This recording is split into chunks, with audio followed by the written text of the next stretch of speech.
नमस्कार मित्रमैत्रिणींनो, साक्षी होममेकर चॅनलमधलं आपलं खूप खूप स्वागत आहे।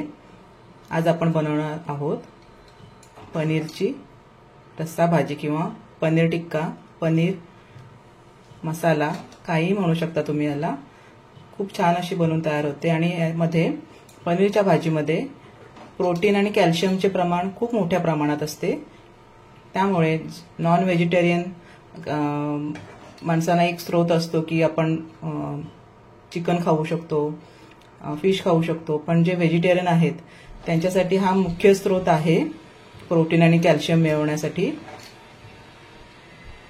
तर ही भाजी तुम्ही दिलेल्या टिप्स प्रमाणे करून बघा, तुम्ही पुन्हा हॉटेलमध्ये जाणार नाही पनीरची भाजी खाण्यासाठी, तुम्ही घरीच बनवा। तर पूर्ण रेसिपी बघूया। पॅन मध्ये आपण तेल तापत ठेवलेलं आहे। आपण आता पनीरचे तुकडे तळून घेऊया।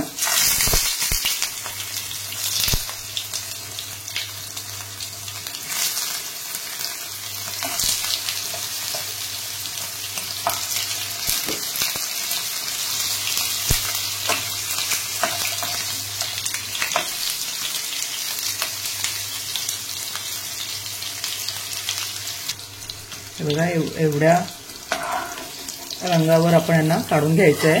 डिश मध्ये आपण सगळे फ्राय करून घेऊया या प्रकारे। बघा अशा पद्धतीने आपण हे सगळे पनीरचे क्यूब फ्राय करून घेतलेले आहेत। आता आपण ग्रेव्हीसाठी टोमॅटो घेतलेत, कांदा, लसूण घेतला आहे, आलं, इथे हिरवी मिरची आहे आणि ग्रेव्हीला थिकनेस येण्यासाठी आपण काजू घेतलेत आणि लाल मिरची घेतली आहे, ज्यामुळे आपल्या ग्रेव्हीला लाल रंग चांगला येईल। आता पनीर तळल्यानंतर जे तेल आपलं शिल्लक राहिलंय त्याच्यामध्येच आपण हा मसाला भाजून घ्यायचा आहे। आपण आधी कांदा घेऊया भाजून।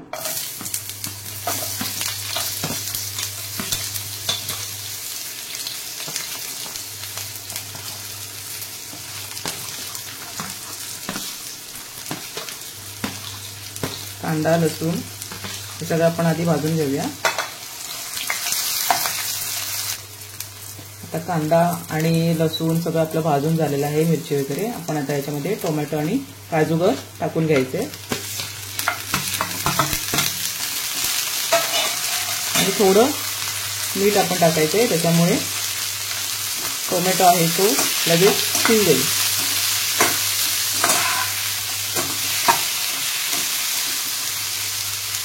आता आपण थोडा वेळ हे वाफवून घेऊया मंद आचेवर। मंद आचेवर आपण भाजल्यामुळे काय होणार आहे की आपण जेव्हा ग्रेव्ही तेलामध्ये आपण फ्राय करू तेव्हा त्याला जास्त वेळ लागणार नाही आपल्याला। 5 ते 10 मिनिटांनंतर टोमॅटो पण चांगला शिजला आहे, बघू शकता। तर आता हे सगळं मिश्रण आपण थंड होऊन देऊया आणि नंतर मिक्सर मधून काढून घेऊया। आता आपण तेल घेतलं आहे एका कढईमध्ये, थोडंसं तूपही वापरायचं आहे, त्यामुळे भाजीला चांगला फ्लेवर येतो। 2 चमचे तूप वापरले। आता आपली जी ग्रेव्ही आहे आपण मिक्सर मधून काढून घेतली आहे, ते आपण आता याच्यामध्ये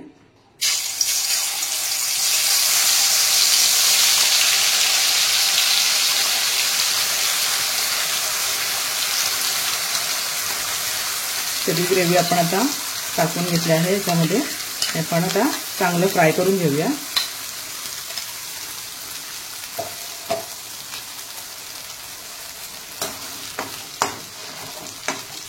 तेल जास्त वापरल्यामुळे चमचमीत होते भाजी आपली। आता ही चांगली 5 ते 10 मिनिटं आपण भाजून घ्यायचंय। त्याला जोपर्यंत तेल सुटत नाही बाजूने तोपर्यंत भाजून घ्यायचं आहे। 5 ते 10 मिनिटांनंतर आपली ग्रेव्ही चांगली भाजली गेली आहे, त्याला तेल सुटलं आहे, बघू शकता। आता आपण या स्टेजला त्यामध्ये गरम मसाला पावडर अर्धा चमचा, तिखट, कारण आपण एकच चमचा मी घातला आहे, त्याच्यामध्ये 1 हिरवी मिरची वापरली आहे आणि आपण 2 त्यामध्ये लाल तिखट मिरची वापरलेली आहे सुकी, त्यामुळे एकच चमचा मी इथे घालत आहे तिखट. आता आपण थोडीशी त्याच्यामध्ये कसुरी मेथी टाकायची आहे, त्याला चांगला फ्लेवर येतो.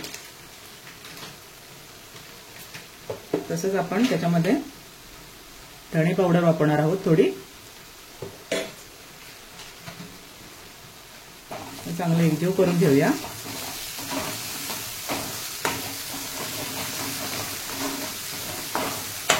गरम मसाला पावडर वापरायची नसेल तर तुम्ही जेव्हा आपण फोडणी करतो, म्हणजे सुरुवातीला जेव्हा ग्रेव्ही आपण भाजण्यासाठी जेव्हा तेल गरम करतो तेव्हा त्याच्यामध्ये तमालपत्र किंवा त्याच्यामध्ये लवंग वगैरे तुम्ही वापरू शकता.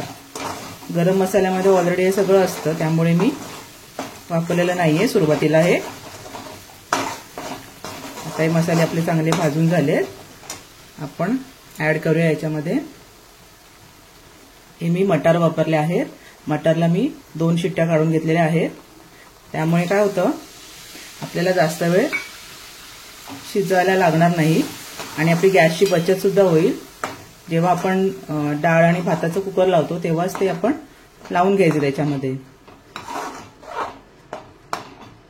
आता भाजीला खूपच थिकनेस आलेला आहे, त्यामध्ये आपण थोडंसं पाणी ऍड करूया. तुम्हाला भाजी किती थिक पाहिजे त्याप्रमाणे तुम्ही पाणी वापरा.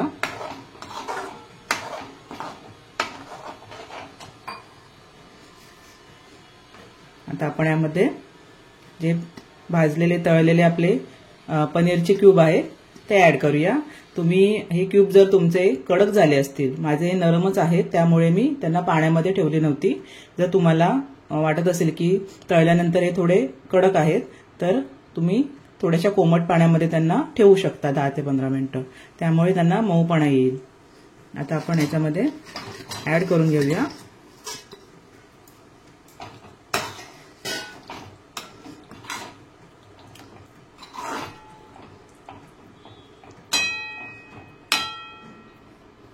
थोडंसं चवीपुरतं आपण मीठ घालूया, कारण आपण सुरुवातीला जी ग्रेव्ही आपण भाजली होती त्याच्यामध्ये आपलं मीठ होतं.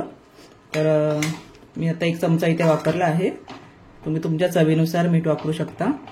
आता फक्त आपण एक थोडंसं झाकण ठेवूया. भाजीला एक वाफ आलेली आहे.